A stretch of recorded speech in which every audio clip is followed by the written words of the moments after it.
Intembi yabo leyana into futhi esingeke siphinde siyikhohle emlandweni ukuthi uNdunankulu uqokwa isilo uNdunankulu kaZulu ebonakale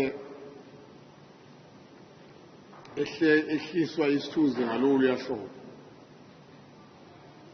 ukungehliswa yena kuNdunankulu kaZulu isithunzi kodwa ukukwehlisa nesilo namakhosi na wonke umuntu obelapha ngoba leya nto leyana yenzeke lapha imukelekile kuyabonakala ukuthi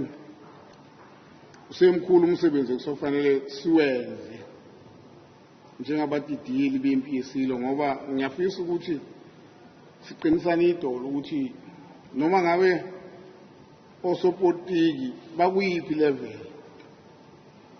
kodwa uma umdidiyeli nje lapho udidiyela amabutho esilo na usopolitiki osuke khona kulowo ndawo usuke yibutho ngoba usuke yimpi yembuso.